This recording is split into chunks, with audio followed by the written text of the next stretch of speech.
Hey everybody, Wolfie here. Me and Alex out the trail here doing a bit of trail repairs on some of our mud pits. Oh, it's a pretty warm day. Hard to believe it was like 0 degrees this morning.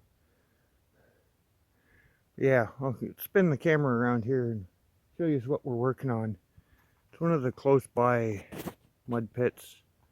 We'll call it a mud pit. It's getting there. So here's the spot that we've been working on for the last couple hours here. Used 1.5 skids. These are them heavy black plastic ones that I used for my bridge platform. And well, you can see this mud pit spot here, how the wheel ruts have really dug in because how soft it is.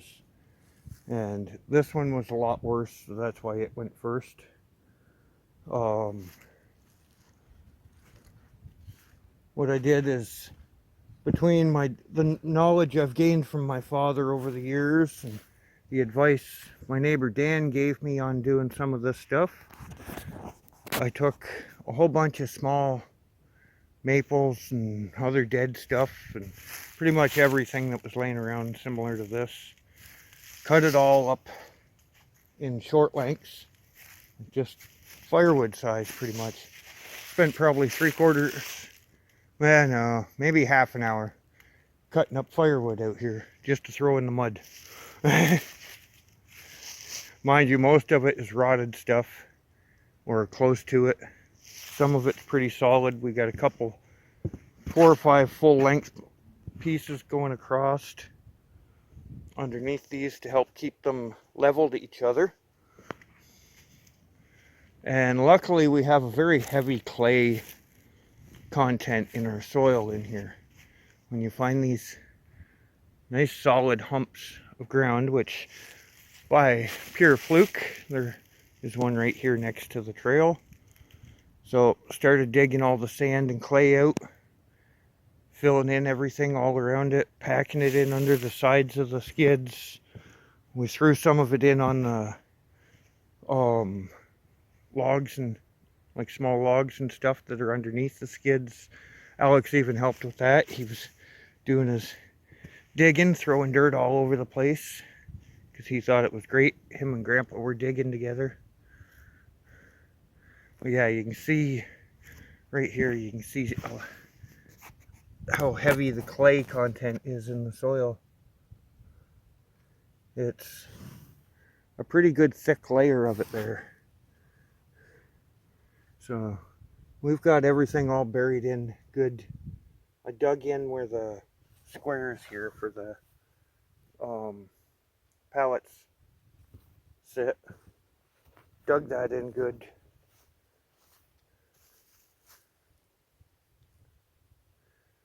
So I think this is going to be it for today for this stuff. We got a little bit. I'm going to throw a few more shovels of stuff on there, but this will be the next one to do. We've got that long one. This one, honestly, other than the fact that if you're walking, you got to deal with going around it. This one ain't too bad because it's actually worn down right to the clay because of how it floods out through here, because we're in a drainage spot. So we got a nice clay bed underneath that water, so it's honestly not too bad to go through. But these spots, I'm trying to get them to not end up like that. So we've been filling in. We had a little spot there that I filled in with a bunch of that old rotted stump. Everything I could pack in there, stomp down. So yeah, this is our work so far today. Fixed up the first of several mud spots. Like I said, a few more shovel loads thrown on there. Stuff that because it's all gonna pack down, right? So I want to build it up higher than it's gonna be for a final height, because it's all going to pack down with the bikes going over it, people walking over it. But it's getting pretty solid. Been walking all over it, stomping it down. Yeah, that's been today's adventure so far. Alex is resting, I'm stopping for a smoke break, and then I think we're gonna get it finished up and head back to the cabin.